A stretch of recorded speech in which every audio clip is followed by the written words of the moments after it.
ਅਗਲੀ ਖਬਰ ਵੱਲ ਚਲੀਏ। ਅਮਰੀਕਨ ਲੋਕਾਂ ਦਾ ਜੋ ਕੌਨਫੀਡੈਂਸ ਆ ਉਹ ਪ੍ਰੈਜ਼ੀਡੈਂਟ ਬਾਈਡਨ, ਜਰੋਮੀ ਪਾਵਲ ਤੇ ਜੈਨਟ ਜੈਲਨ ਦੇ ਵਿੱਚ ਬਹੁਤ ਜ਼ਿਆਦਾ ਘਟ ਗਿਆ ਆ। ਇਹ ਨਵੇਂ ਜੋ ਖਾਸ ਕਰਕੇ ਇਕੋਨਮੀ ਵਾਲੇ ਮੁੱਦੇ ਨੂੰ ਲੈ ਕੇ ਜੋ ਨਵੇਂ ਗਾਲਪ ਪੋਲਸ ਆਏ ਆ ਉਹਨਾਂ ਦੇ ਮੁਤਾਬਕ White House, Federal Reserve Board, Treasury Department ਸਾਰਿਆਂ ਦੇ ਵਿੱਚ ਕੌਨਫੀਡੈਂਸ ਬਹੁਤ ਜ਼ਿਆਦਾ ਘੱਟ ਆ। ਆਪਾਂ ਦੇਖ ਰਹੇ ਹਾਂ ਕਿਸ ਹਿਸਾਬ ਦੇ ਨਾਲ ਮਹਿੰਗਾਈ ਹੋਈ ਆ, ਲੇ ਆਫ ਤੇ ਲੇ ਆਫ ਹੋ ਰਹੀ ਹੈਗੀ ਆ ਤੇ ਲੋਕਾਂ ਦੇ ਵਿੱਚ ਬੜਾ ਡਰ ਵਾਲਾ ਮਾਹੌਲ ਬਣਿਆ ਆ। ਉਤੋਂ ਆ ਜਿਹੜੇ ਇਦਾਂ ਦੇ ਕ੍ਰਾਈਮ ਹੋ ਜਾਂਦੇ ਆ।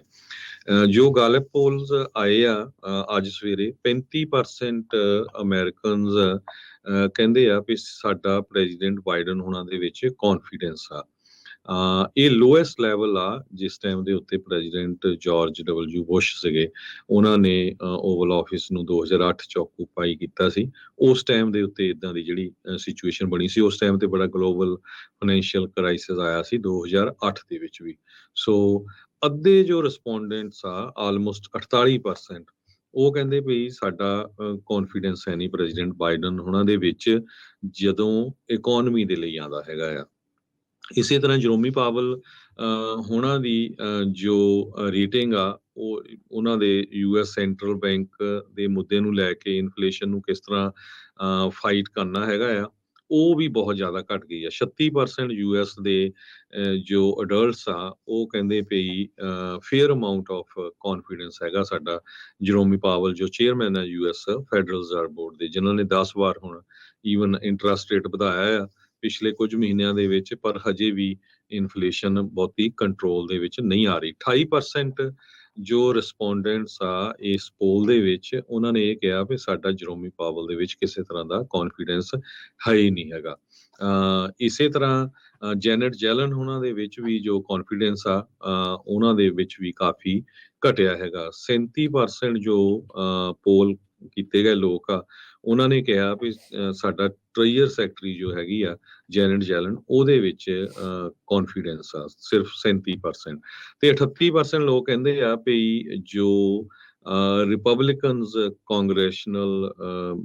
ਕਾਂਗਰਸਮੈਨ ਜਾਂ ਕਾਂਗਰਸਵੂਮਨ ਆ ਉਹਨਾਂ ਦੇ ਵਿੱਚ ਸਾਡਾ 38% ਕੌਨਫੀਡੈਂਸ ਆ ਐਜ਼ ਕੰਪੇਅਰ ਟੂ 34% ਜੋ ਡੈਮੋਕ੍ਰੇਟਸ ਆ ਉਹ ਕਹਿੰਦੇ ਸਾਡਾ ਕਾਂਗਰਸ ਦੇ ਵਿੱਚ ਕੌਨਫੀਡੈਂਸ ਆ। ਸੋ ਤੁਸੀਂ ਦੇਖੋ ਵੀ 34, 35, 37% ਲੋਕਾਂ ਦਾ ਹੀ ਸਿਰਫ ਯਕੀਨ ਆ ਹੋਣ ਵਾਲੀ ਸਰਕਾਰ ਤੇ, ਹੋਣ ਵਾਲੇ ਫੈਡਰਲ ਰਿਜ਼ਰਵ ਬੋਰਡ ਤੇ, ਹੋਣ ਵਾਲੇ ਜੋ ਟ੍ਰੇਜਰੀ ਡਿਪਾਰਟਮੈਂਟ ਆ ਜਾਂ ਯੂਐਸ ਦੀ ਕਾਂਗਰਸ ਆ। ਸੋ ਇਹ ਸਿਚੁਏਸ਼ਨ ਇੱਥੋਂ ਤੁਸੀਂ ਅੰਦਾਜ਼ਾ ਲਾ ਸਕਦੇ ਆ ਵੀ ਕਿੰਨੇ ਲੋਕ ਅਪਸੈਟ ਹੈਗੇ।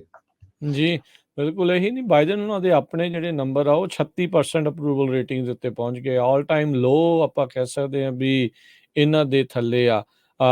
ਹਾਈਪੋਥੈਟੀਕਲ ਮੈਚਅਪਸ ਦੇ ਵਿੱਚ ਪ੍ਰੈਜ਼ੀਡੈਂਟ ਬਾਈਡਨ ਇਸ ਟਾਈਮ ਸਾਬਕਾ ਰਾਸ਼ਟਰਪਤੀ ਟਰੰਪ ਤੇ ਫਲੋਰੀਡਾ ਦੇ ਗਵਰਨਰ ਡਿਸੈਂਟਸ ਤੋਂ ਪਿੱਛੇ ਜਿਹੜੇ ਉਹ ਨਜ਼ਰ ਆ ਰਹੇ ਆ।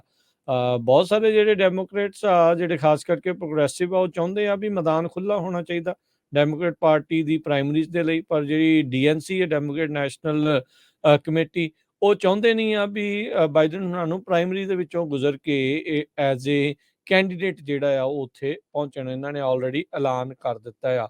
ਬਹੁਤ ਸਾਰੇ ਲੋਕ ਬਾਈਡਨ ਨੂੰ ਗੁੱਡ ਕੈਂਡੀਡੇਟ ਦੇ ਵਜੋਂ ਨਹੀਂ ਦੇਖ ਰਹੇ। ਇਕੋਨਮੀ ਨੂੰ ਲੈ ਕੇ ਜਾਂ ਜਿੱਦਾਂ ਵੀ ਆ ਜੋ ਸਥਿਤੀਆਂ ਇਸ ਟਾਈਮ ਬਣੀਆਂ ਪਈਆਂ ਆ, ਬਜ਼ੁਰਗ ਅਵਸਥਾ, ਓਲਡ ਜਿਹੜਾ ਉਹਨਾਂ ਦਾ ਜ਼ੁਬਾਨ ਫਿਰ ਜਾਣਾ, ਸ਼ਬਦਾਂ ਦਾ ਭੁੱਲ ਜਾਣਾ, ਹੋਰ ਬਹੁਤ ਸਾਰੀਆਂ ਚੀਜ਼ਾਂ ਉਹਨਾਂ ਦੇ ਉੱਤੇ ਨਾਲ ਦੇ ਨਾਲ ਜਿਹੜੀਆਂ ਚੱਲ ਰਹੀਆਂ ਆ। ਨਿਊਟ ਗਿੰਗਰਿਚ ਇੱਕ ਹਾਊਸ ਦੇ ਸਪੀਕਰ ਰਹੇ ਸਾਬਕਾ, ਉਹਨਾਂ ਨੇ ਕਿਹਾ ਵੀ ਬਾਈਡਨ ਨੂੰ ਚਿੰਤਤ ਹੋਣਾ ਚਾਹੀਦਾ ਉਹਨਾਂ ਦੇ ਜਿਹੜੇ ਪੂਅਰ ਜਿਹੜੇ ਪੋਲ ਨੰਬਰਸ ਆ ਉਸ ਨੂੰ ਲੈ ਕੇ। ਸੋ ਇਹ ਇੱਕ ਵੱਡੀ ਜਿਹੜੀ ਇਸ ਟਾਈਮ ਚਿੰਤਾ ਡੈਮੋਕ੍ਰੇਟ ਪਾਰਟੀ ਦੇ ਲਈ ਸਿਰਦਰਦੀ ਜਿਹੜੀ ਉਹ ਬਣ ਸਕਦੀ ਹੈਗੀ ਆ। ਰੋਬਰਟ ਕੈਨੇਡੀ ਜੂਨੀਅਰ ਉਹ ਤਾਂ ਉਹਨੇ ਆਪਣੇ ਆਪ ਨੂੰ ਬਾਈਡਨ ਦੇ ਉਲਟ ਡੈਮੋਕ੍ਰੇਟ ਪਾਰਟੀ ਦੀਆਂ ਪ੍ਰਾਇਮਰੀਜ਼ ਦੇ ਵਿੱਚ ਉਤਾਰਿਆ ਆ। ਹੁਣ ਦੇਖੋ ਲੋਕ ਕੀ ਕਰਦੇ ਆ, ਕੀ ਕੋਈ ਹੋਰ ਵੀ ਇਸ ਦੇ ਵਿੱਚ ਈਵਨ ਡੀਐਨਸੀ ਦੇ ਉਲਟ ਜਾ ਕੇ ਚਾਹੁੰਦੇ ਆ ਵੀ ਉਹ ਬਾਈਡਨ ਦੇ ਉਲਟ ਜਿਹੜੇ ਉਹ ਜਾਣਗੇ।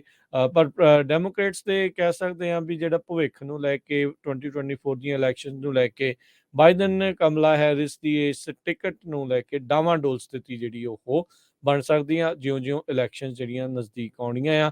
ਹਾਲ ਦੀ ਘੜੀ ਪੋਲਸ ਬੈਡ ਨੇ, ਇਕੋਨਮੀ ਨੂੰ ਲੈ ਕੇ, ਰਿਸੈਸ਼ਨ ਨੂੰ ਲੈ ਕੇ ਲੋਕਾਂ ਦੇ ਵਿੱਚ ਚਿੰਤਾ ਵਧੀ ਆ, ਟ੍ਰੈਜਰੀ ਦਾ, ਕਾਂਗਰਸ ਦਾ, ਜੈਨਟ ਯੈਲਨ ਦਾ ਤੇ ਬਾਈਡਨ ਹੁਣਾਂ ਦਾ ਖੁਦ ਦਾ ਐਂਟੀ ਇਨਕੰਬੈਂਸੀ ਫੈਕਟਰ ਕਾਫੀ ਜ਼ਿਆਦਾ ਇਸ ਟਾਈਮ ਚਰਮ ਸੀਮਾ ਦੇ ਉੱਤੇ ਜਿਹੜਾ ਉਹ ਚੱਲ ਰਿਹਾ ਆ। ਸੋ ਇਹਨਾਂ ਨੂੰ ਜਲਦ ਫੈਸਲਾ ਲੈਣਾ ਪੈਣਾ। It's good news for Republicans ਜੇ ਉੱਦਾਂ ਦੇਖਿਆ ਜਾਵੇ ਵੀ ਇਹਨਾਂ ਦੇ ਨੰਬਰਸ ਪੋਲਸ ਦੇ ਵਿੱਚ ਬੈਡ ਚੱਲ ਰਹੇ ਆ, ਪਰ ਉਹਨਾਂ ਦੀ ਆਪਸ ਦੇ ਵਿੱਚ ਜਿਹੜੀ ਲੜਾਈ ਆ ਉਹ ਕਿਸ ਪਾਸੇ ਵੱਲ ਨੂੰ ਹੋਊਗੀ, ਟਰੰਪ ਵਰਸਸ ਡਿਸੈਂਟਿਸ, ਨਿੱਕੀ ਹੈਲੀ ਤੇ ਹੋਰ ਕਈ ਜਣੇ ਆ, ਉਹਦੇ ਵਿੱਚੋਂ ਕੌਣ ਉੱਭਰ ਕੇ ਆਊਗਾ, ਇਹ ਉਹਨਾਂ ਨੇ ਜਿਹੜਾ ਹੁਣ ਰਿਪਬਲਿਕਨਸ ਨੇ ਜਿਹੜੇ ਪ੍ਰਾਇਮਰੀ ਗੋਵਰਸ ਆ ਉਹ ਵੀ ਦੇਖਣਗੇ।